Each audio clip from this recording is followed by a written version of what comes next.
continuar então, semana passada nós olhamos para a carta de Apocalipse capítulo 2, versículos 8 a 11, carta à igreja de Esmirna.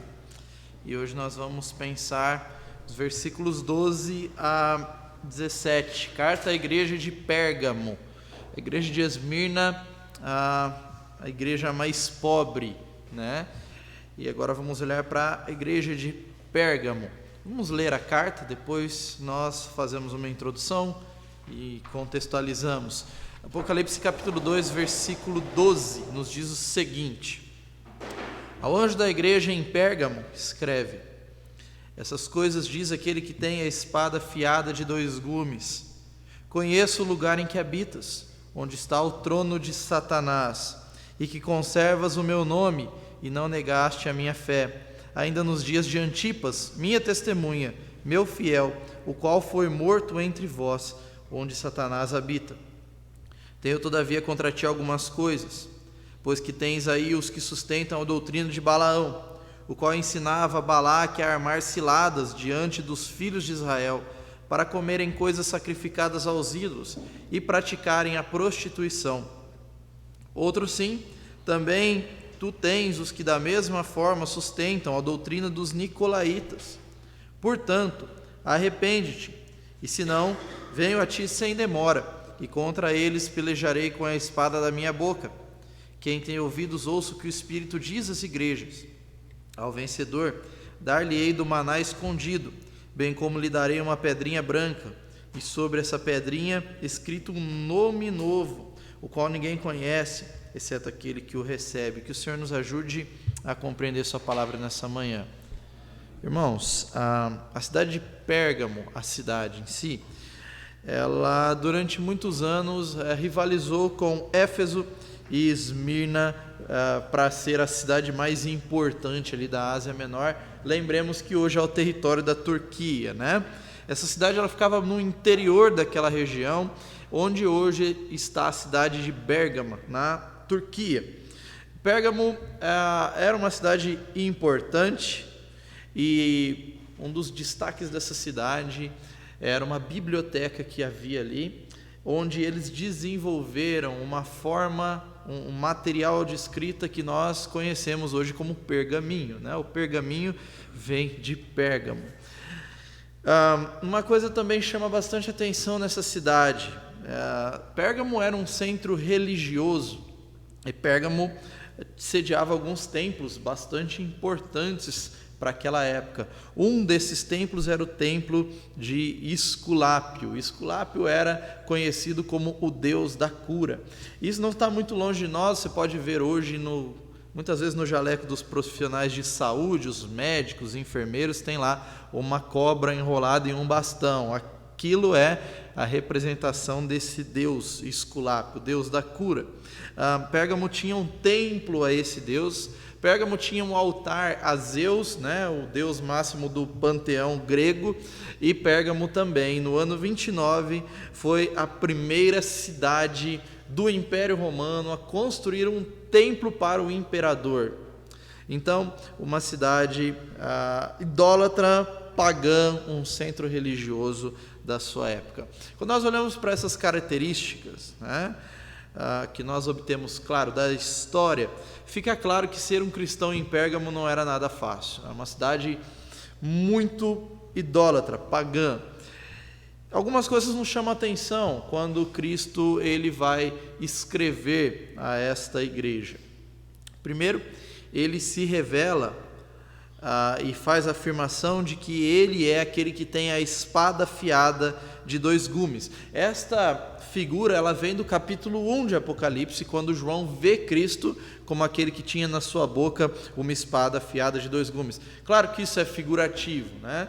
Claro que não é uma coisa literal, não é uma visão literal, mas é algo que retoma o fato de que Cristo é o juiz, Ele é o Senhor, e por mais que sua igreja sofra, por mais que a sua igreja passe por momentos de perseguição intensa, severa, Cristo fará juízo, Cristo trará juízo a todas as coisas. Ele olha para esta igreja e ele diz: essas coisas diz aquele que tem a espada afiada de 2 gumes.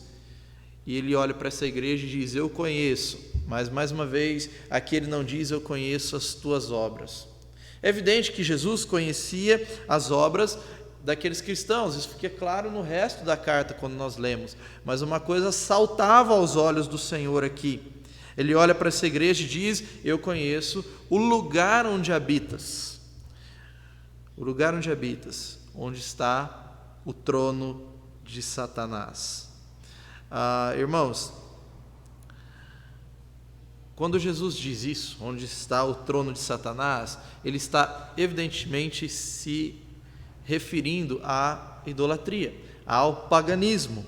Ele não está dizendo que existia um templo ou um trono para o diabo naquela cidade, que eles eram satanistas. Não, isso é uma coisa mais moderna.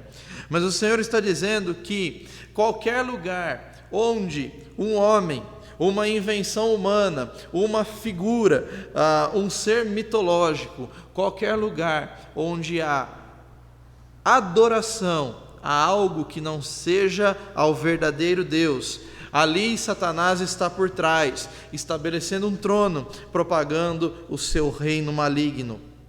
De uma forma ou de outra, Satanás ele influenciava a vida religiosa daqueles cidadãos de Pérgamo.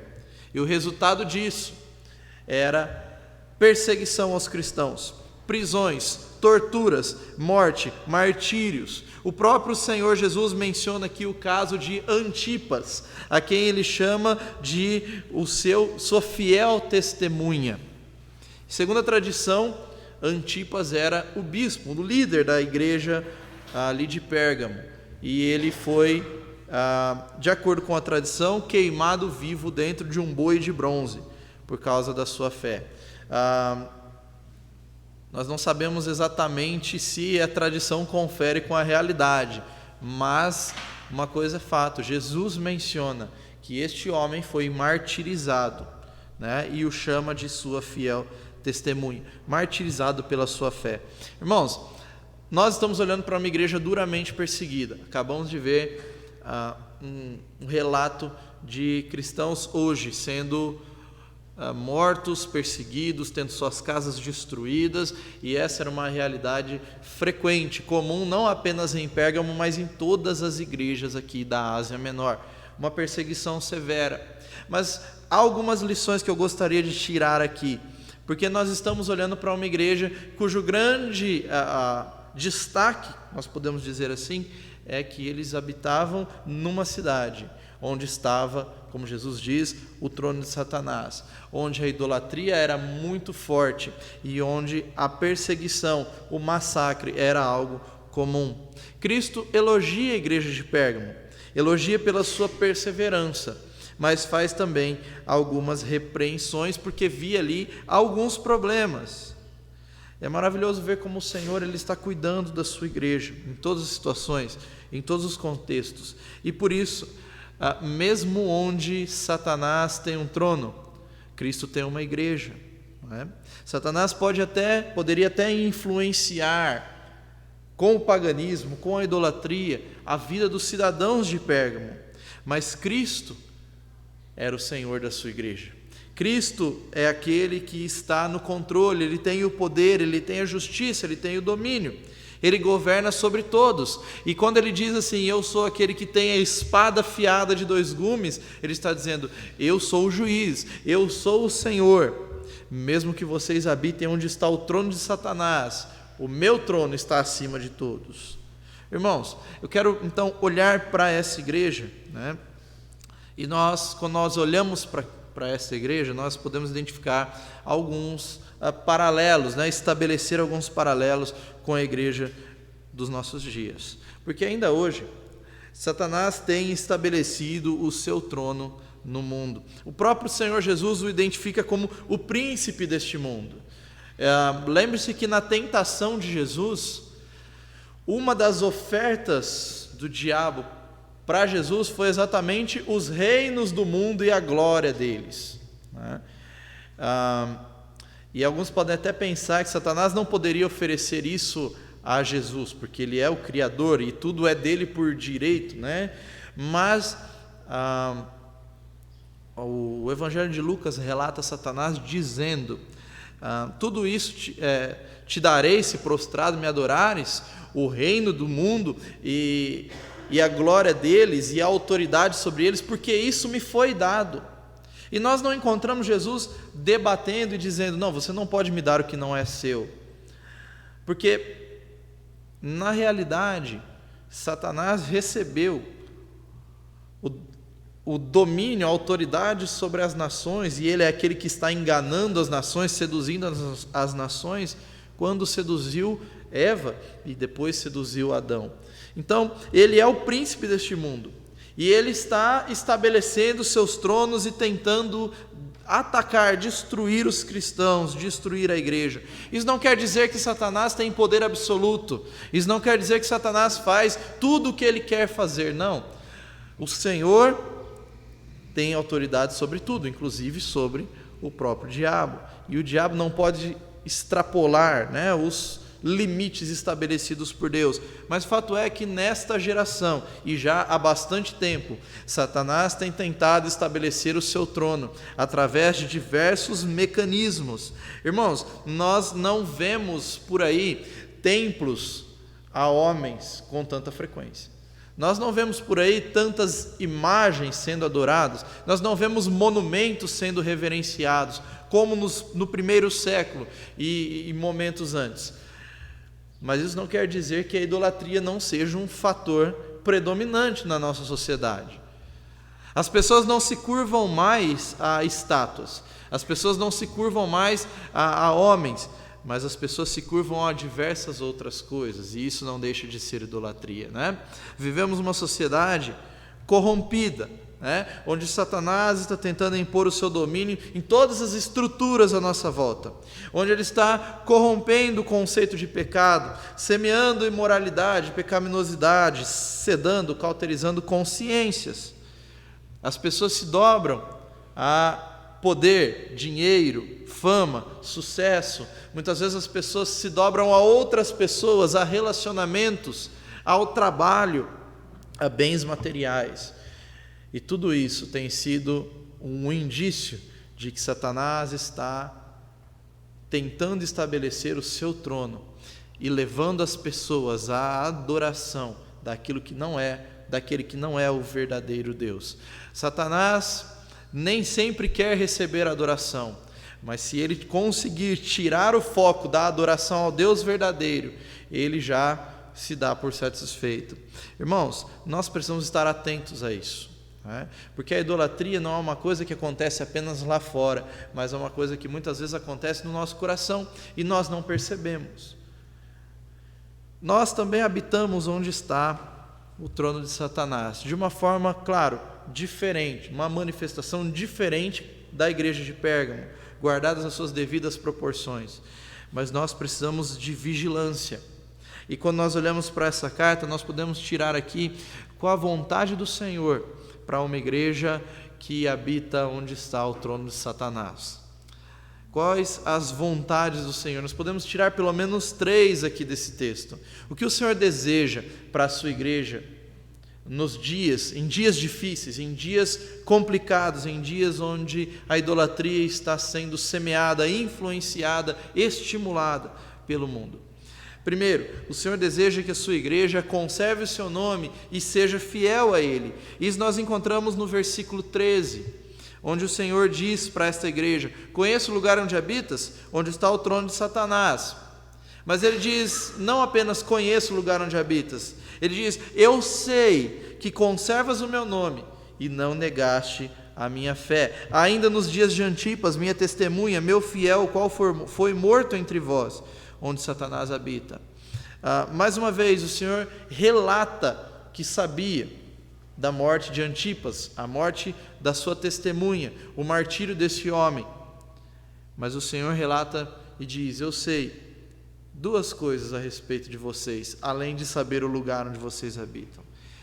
Eu sei que vocês conservam o meu nome e sei que vocês não negaram a fé. Irmãos, mesmo diante de oposição, esses crentes, eles são elogiados pelo Senhor.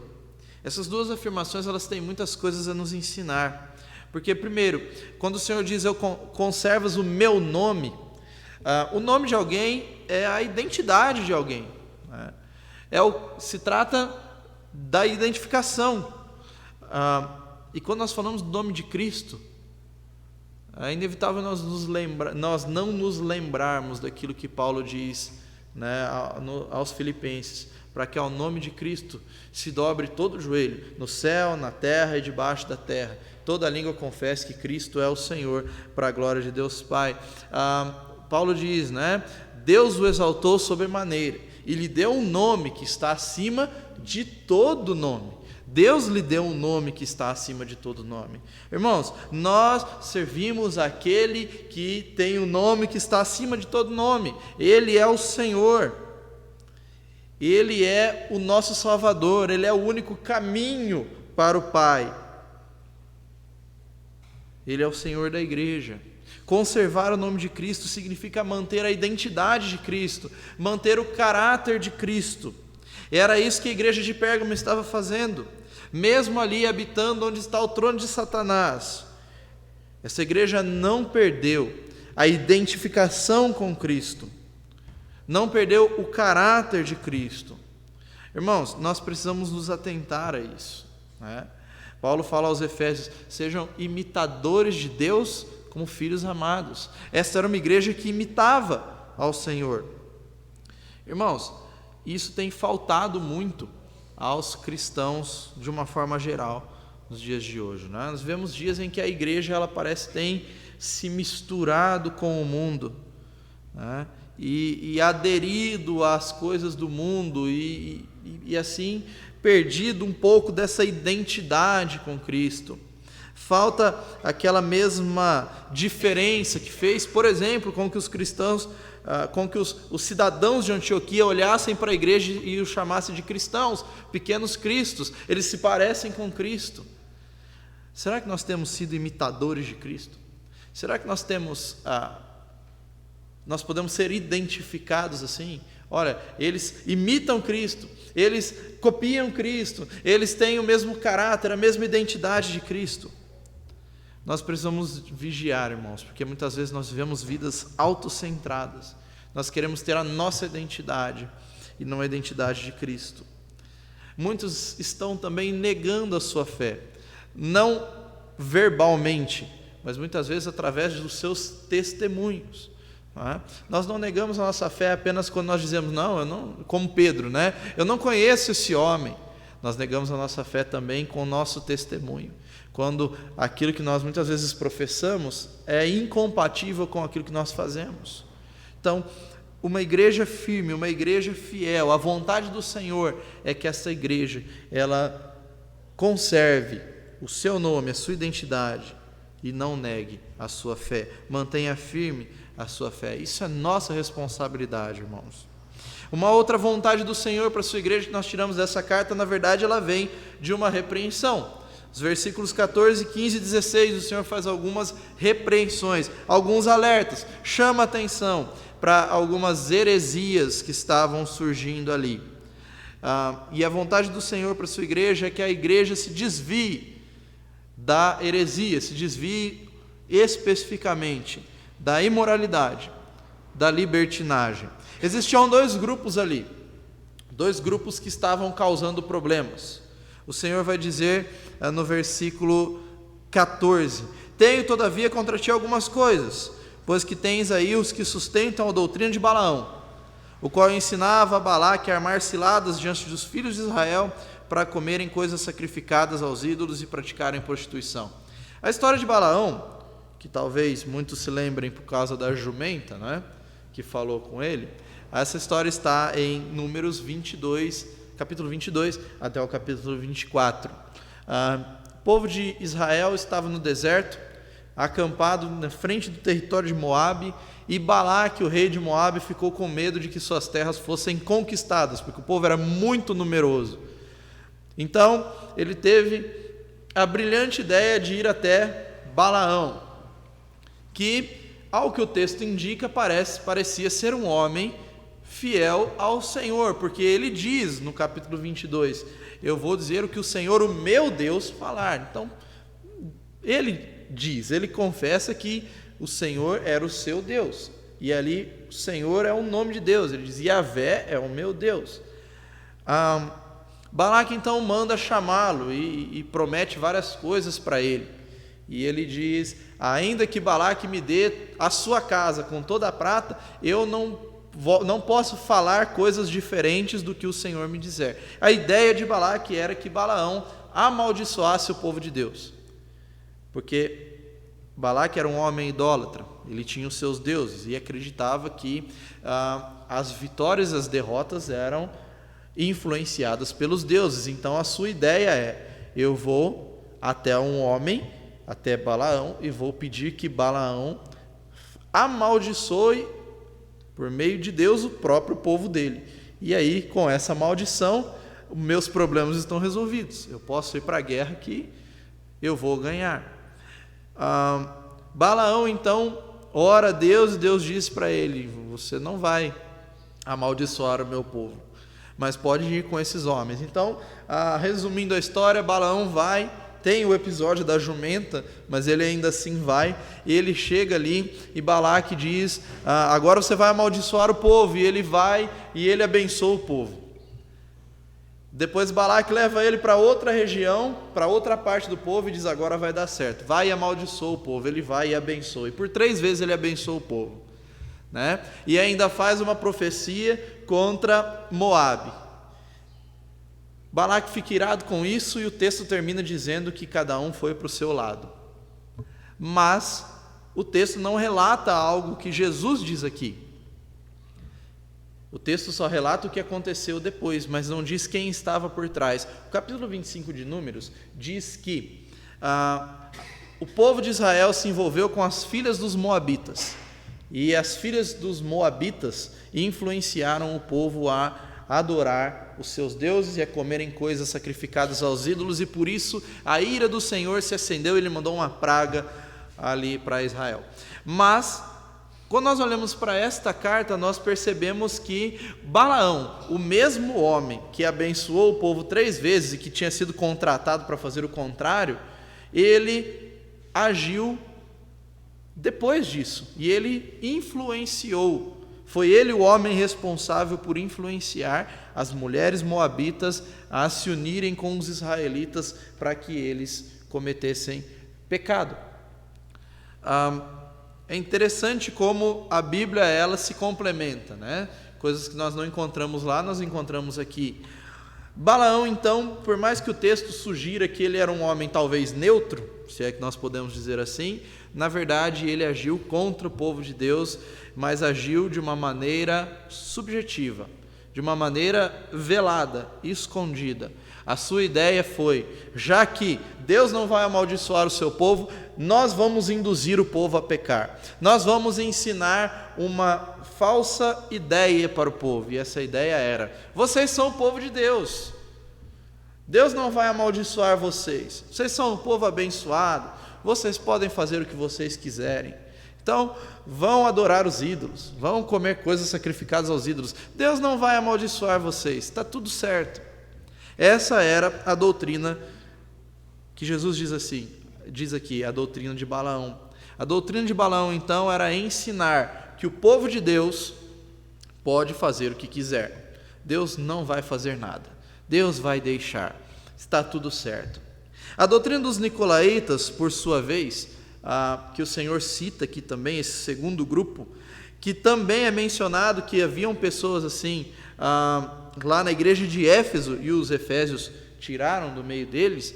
A doutrina dos nicolaítas já é uma coisa um pouco mais complexa, né, nós entendermos, mas a maioria dos estudiosos concorda que esses homens eles procuravam ensinar que o crente ele pode chegar a um nível de santidade onde tudo que ele fizer com o corpo não importa mais, a sua alma já atingiu um estágio de santidade. Na verdade, essas duas heresias elas não são opostas, a doutrina de Balaão e a dos nicolaítas, elas são complementares. O que acontecia então na igreja de Pérgamo? Havia um grupo ensinando que os cristãos, uma vez salvos, sempre salvos, então eles podem fazer o que quiser, viver do jeito que quiserem, não tem problema. Libertinagem, por um lado, imoralidade, por outro lado. Uma coisa sempre acaba levando a outra. Mas, irmãos, quando nós olhamos para essas doutrinas, e às vezes nós podemos pensar que são coisas do passado, mas isso ainda existe hoje, né? Libertinagem, uma vida desenfreada, elas podem não ser pregadas de uma forma explícita hoje, nos púlpitos das igrejas, mas elas são praticadas. Muitos acreditam que são salvos pela graça e que por isso podem viver de qualquer jeito. E é por isso que nós encontramos uma quantidade muito significativa de pessoas que se dizem cristãs e que são crentes exemplares durante os cultos, nos finais de semana muitas vezes, mas durante a semana são piores muitas vezes que muitas pessoas do mundo, né? Tem uma ilustração que eu ouvi já de algumas pessoas, que uma criança chegou para a igreja, chegou na igreja e pediu para a liderança ali se não poderia morar na igreja, porque na igreja o seu pai era muito bonzinho com todo mundo, com a sua mãe, e em casa era terrível. Irmãos, isso é um fato que acontece com muitas pessoas, não é? Porque pensam que podem viver de qualquer maneira, porque acreditam que Deus os salvou pela graça e não deu nenhum tipo de lei, nenhum tipo de regra para seguir, sabe? Nós não podemos viver achando que a nossa obediência nos dá a salvação, mas nós também não podemos viver achando que nós fomos salvos e não precisamos mais obedecer. E é por isso que nós vemos uma mistura muito grande hoje de conceitos e pessoas achando que podem fazer qualquer coisa, desde que coloquem um rótulo nisso, né? E por isso nós vemos muitas coisas hoje, muitas igrejas hoje fazendo coisas bem estranhas, como o carnaval gospel, o arraiá gospel, a balada gospel, o show gospel e outras coisas mais, né? Tudo isso é um reflexo de que o mundo tem entrado na igreja, as pessoas pensam que podem fazer o que elas quiserem, Deus vai perdoar depois, vai dar tudo certo, Deus não vai julgar. Mas essa não é a verdade, né? A vontade de Cristo para nós é que nós sejamos santos, que nós sejamos obedientes. Nós somos transformados para a santidade, nós somos ordenados à santidade. E o versículo 16 nos mostra Cristo dando um alerta para essa igreja. E ele diz no versículo 16: portanto arrepende-te, senão venho a ti sem demora, e contra eles pelejarei com a espada da minha boca. Jesus disse: se vocês não se arrependerem desses ensinos, dessas heresias, eu vou vir contra vocês, e eu mesmo vou me encarregar de tirar essas pessoas do meio de vocês. Porque, irmãos, num primeiro momento, tirar a heresia, tirar o falso ensino é responsabilidade da igreja, é nossa responsabilidade. Mas o Senhor julga, o Senhor pune. E ele diz: caso não se arrependam, eu virei e pelejarei contra os que ensinam a doutrina de Balaão, contra os que ensinam a doutrina dos nicolaítas. Pelejarei com a espada da minha boca, vou cuidar. Nós precisamos nos atentar a essas coisas. Nós temos uma regra para seguir, nós temos a palavra de Deus para seguir, nós temos a vontade de Deus para nós. Não podemos viver como nós quisermos. Nós temos um Senhor, e o nosso Senhor, Ele nos deixou a sua vontade bastante clara nas Escrituras. Hoje, o que está em voga no mundo é isso, né? Faça o que você quiser, siga seus sonhos. E isso tem se misturado, né? Nós vemos muitos aí pregadores, entre aspas, que estão dizendo, os coaches, né? Que estão dizendo aí, você pode viver da maneira que você quiser, né?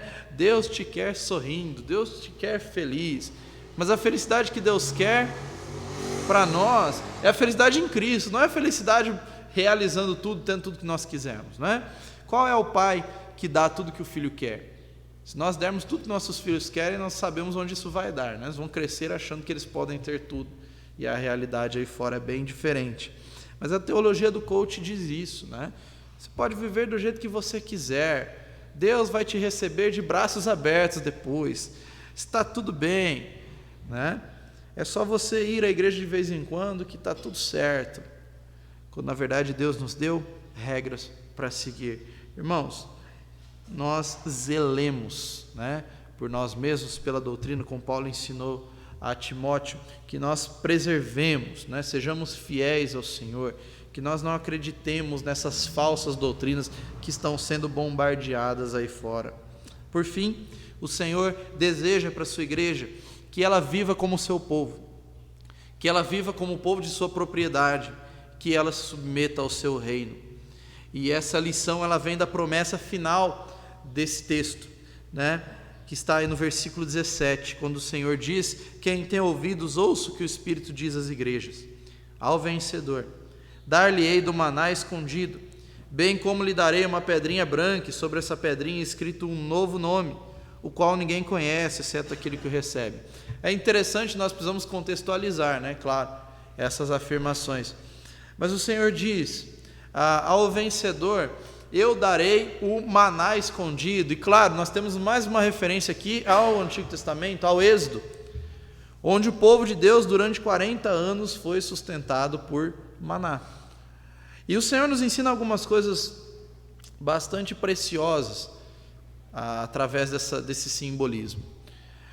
Porque o povo estava no deserto, o povo estava ali dependendo completamente do Senhor. A única provisão que esse povo tinha no deserto ela vinha do Senhor, era o maná. A ponto de o povo até mesmo isso reclamar, né, e dizer para Moisés: olha, nós não aguentamos mais o maná. Até o próprio sustento do Senhor o povo desdenhou. E às vezes a gente olha para Israel e fala: que povo difícil, né? Mas não percebemos que às vezes nós fazemos igual, né? E às vezes nós reclamamos daquilo que o Senhor nos dá. Não é suficiente, não aguento mais, né? Miojo. Mas brincadeira, irmãos, dá para comer um pouco melhor que isso. Mas muitas vezes nós agimos assim, né? E reclamamos da provisão do Senhor para nós. Mas dá para estabelecer alguns paralelos aqui. A figura da libertação de Israel do Egito, ela é uma figura que ecoa em todo o Antigo Testamento. Nós temos a repetição disso várias vezes. Não apenas porque o Senhor ordenou, mas porque é um marco histórico. Da mesma forma, nós podemos estabelecer alguns paralelos, né? Da mesma forma como Deus tirou Israel da escravidão do Egito, levou Israel para a terra prometida e deu a eles o descanso, o Senhor também nos libertou da escravidão do pecado, nos libertou da nossa velha vida, e Ele está conduzindo o seu povo, a igreja, Ele está conduzindo a igreja à promessa, ao estado eterno, ao seu reino. Nós ainda não chegamos lá, nós ainda estamos peregrinando. E se você acha que 40 anos foi muito para Israel, a igreja está peregrinando há 2 séculos, há 2 milênios, né? A igreja está peregrinando há 2 milênios ainda, até alcançar a promessa. Enquanto nós estamos aqui, o nosso sustento, ele vem do Senhor, nós temos que reconhecer isso, né?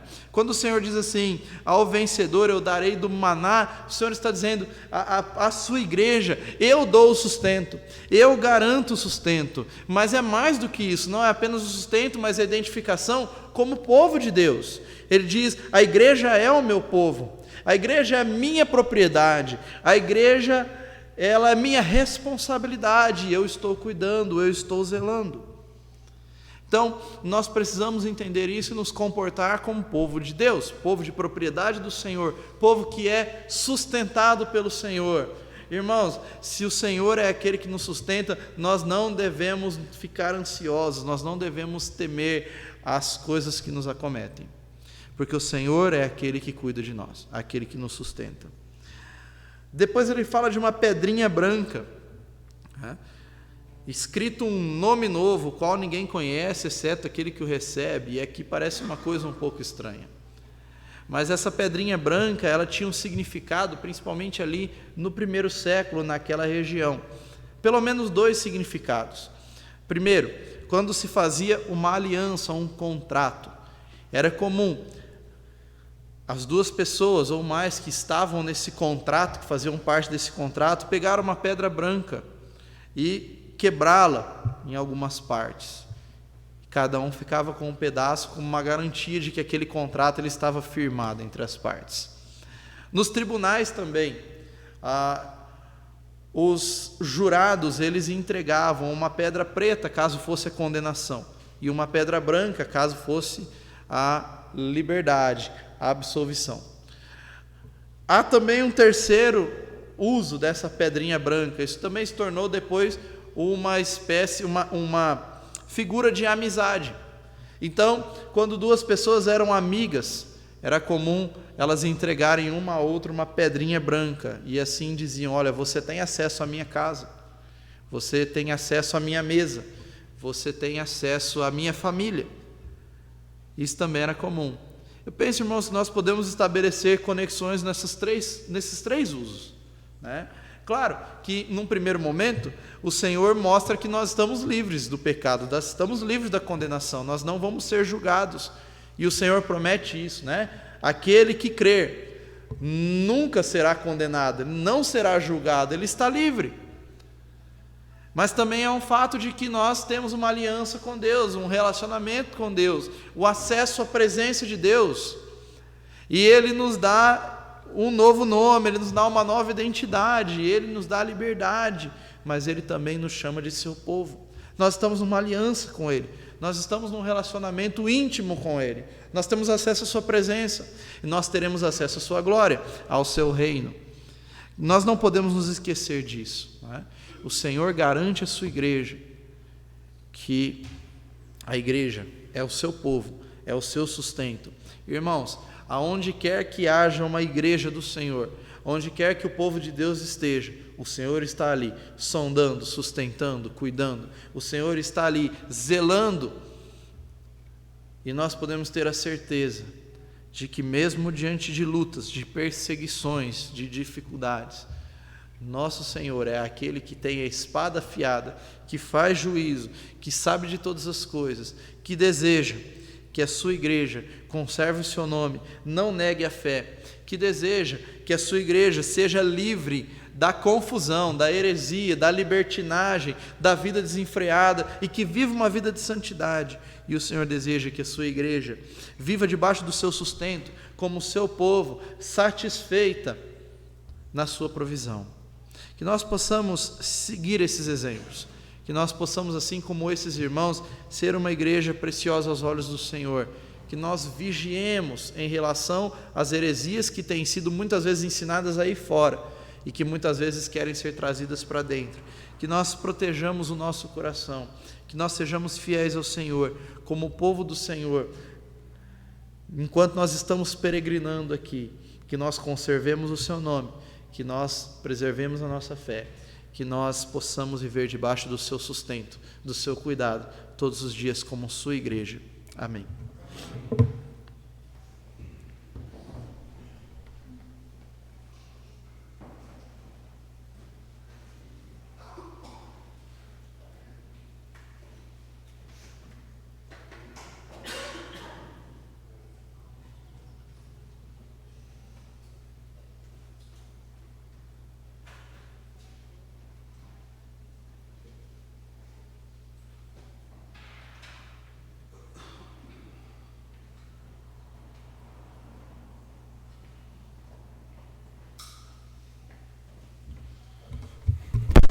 Amém. Muito bem, então, vamos encerrar a nossa escola dominical nessa manhã. Nós vamos entoar o hino de número 400. Erguei-vos, cristãos, o clarim já soou, quem chama a lutar é quem vos libertou. Os lombos cingidos, nas armas pegai, à sombra da cruz, corajosos lutai. Cercados do mal, não tenhais mais temor, sem medo segui, vosso bom Salvador. Na santa peleja, confiados entrai, à sombra da cruz, corajosos lutai. As hostes cruéis e de já encarar, e das suas mãos os cativos livrar. Valentes, a vossa firmeza mostrai, à sombra da cruz, corajosos lutai. Nós temos a necessidade de nos posicionarmos de acordo com a palavra de Deus, darmos um bom testemunho. Quando formos questionados a respeito da nossa fé, a respeito da nossa posição sobre muitos assuntos, principalmente nos nossos dias, com relação a imoralidades, com relação a tantas outras coisas que o mundo tem praticamente nos obrigado a aceitar. Então, nós devemos nos posicionar e se tivermos que receber afrontas, se tivermos que receber críticas, então que de fato possamos sofrer por Cristo. Que sejamos corajosos a levantar essa bandeira bem alto. Vamos cantar 400.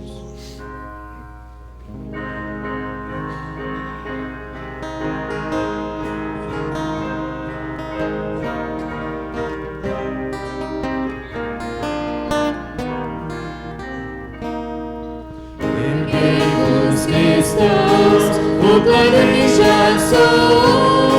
Quem chama lutar é quem vos libertou. Os lombos cingindo nas armas pegar, a sombra da cruz, corajosos lutar. Sede heróis, sede heróis, sede heróis, e por Cristo lutar. Sede heróis, sede heróis, sede heróis, e por Cristo lutar. Cercados do mal, não tenhais mais temor, sem medo seguir vosso bom Salvador. Na santa peleja, confiados entrar, à sombra da cruz, corajosos lutar. Sede heróis, sede heróis, sede heróis, e por Cristo lutar. Sede heróis, sede heróis, sede heróis, e por Cristo lutar. As hostes cruéis e de já encarar, liga suas mãos, os cativos livrar. Valentes a vossa firmeza mostrar, a sombra da cruz, corajosos lutar. Sede heróis, sede heróis, sede heróis, e por Cristo lutar. Sede heróis, sede heróis, sede heróis, e por Cristo lutar. Muito bem, vamos nos colocar de pé. Nosso irmão Emanuel nos despedir com a palavra de oração.